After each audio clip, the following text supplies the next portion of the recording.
Because I had practiced telepathy. I'd had close association with animals and plants, and they all respond with telepathy. It's the most wonderful thing. So I developed my sense of telepathic communication, and I knew that this spaceship would return. Then, one day, from the farm, I'd gone back again to the farm, taken my family with me, and I got up early one morning. There was a special mountain there, hill, that I always used to go up, even as a child. I'd take my pony and ride to the top of this hill. This time, early in the morning, I walked up. I didn't take my horse. And it must have been about 10 o'clock in the morning. It was a beautiful morning with great cumulus clouds going across the sky with an east wind. And I waited there, sat down in the felt grass and waited. When suddenly I saw this flash in the sky. And then from behind a cloud, this enormous spaceship appeared. And she came down and hovered to about the height of that lower window there, to the lower point, straight in front of me. And I always remember, it was autumn then, the 7th of April, and the long seeding grass beneath was flattened and agitated as she hovered over it. And I noticed I stood my ground because I couldn't go any further. I couldn't go near her. That was like a wall coming down that was invisible. You couldn't push against it. And as she hovered there, the light from her was so bright, it wasn't the reflection of the sun off the skin of the ship. It was her own light that affected my eyes. That's why I didn't want to be in the spotlight now. And it still affects my eyes. But there she was. I could see her despite the fact that the enormous hull was spinning and the dome in the center was stationary. There were 3 portholes on my side that I could see through.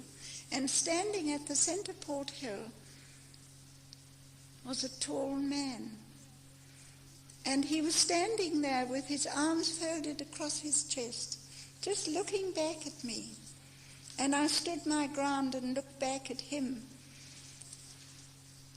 And I was so fascinated that I could see clearly, despite the haze around the ship.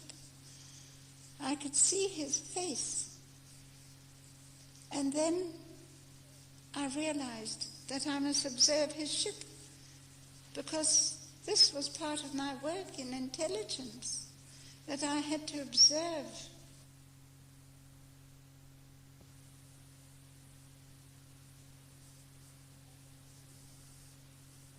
Rapidly. And sometimes it would be so rapid that, like an aircraft propeller, all you could see was a haziness. And just the dome in the center, which was quite clear. Then suddenly she started to rise. And this blast of hot air hit against my face. And then suddenly she went up and disappeared in a great burst of light, as she had done before. At the same time, I sat down suddenly in the grass. I realized that I was going up too. My hat just went up and disappeared into the sky. I never saw it again. And I realized that I would also go up with the force of gravity, and anti-gravity rather. And so I sat down in the grass and thought about it for a long time. What had gone? Maybe I hadn't realized. Maybe I was a little afraid. Maybe I wasn't ready. And then it wasn't until 18 months later that I went up the same mountain. And there she was, landed in the dip in the top of this mountain. And standing beside her was the tall man. I never hesitated. I ran straight to him down that rough slope. I felt as if I had wings to my feet.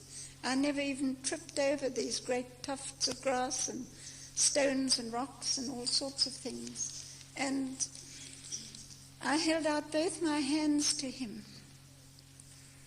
And he took them, saying, "You are not afraid this time." And I was so overcome that all I could do was to just shake my head. I couldn't say anything. And then everything happened at once. He just picked me up, stepped onto the hull of the ship, and in through the door that was open halfway between the dome and the hull. And as he walked through, I glanced back over his shoulder and saw the doors close together, and they just sealed, and there was a circular wall. You couldn't see where a door was. And sitting at the controls was another man, and I remember his flashing smile. And as he set me to the floor, which was covered with the most glorious rose-red carpeting, type of springy carpeting. And the first thing I did was to go straight to the porthole to look out, because I could feel this. There was a vibration coming through the floor. And as I approached the porthole, it just closed like that in front of me, and the whole wall was just smooth, shiny, curved wall. And then the tall man came to me, picked me up again as if I was a feather, and sat me down on the bench. There was a half-moon bench, this side and that side. And in the center like that was the viewing lens, a most beautiful viewing lens that came up almost to the height of the globe. And it was a golden crystal, and it was half into the floor, and encircling it was a band of gold, pure gold. And he gently said, "Look into the viewing lens and you will see everything." And there was just the scene of everything. I could see above, below, and to the side, in all directions, as if I wasn't in a spaceship.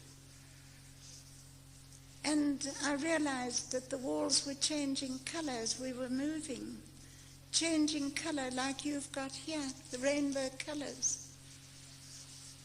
And the circular smooth walls, and the colors were beautiful. Then there was this great dome above, and that was also changing color. And the light simply came from the walls and the dome.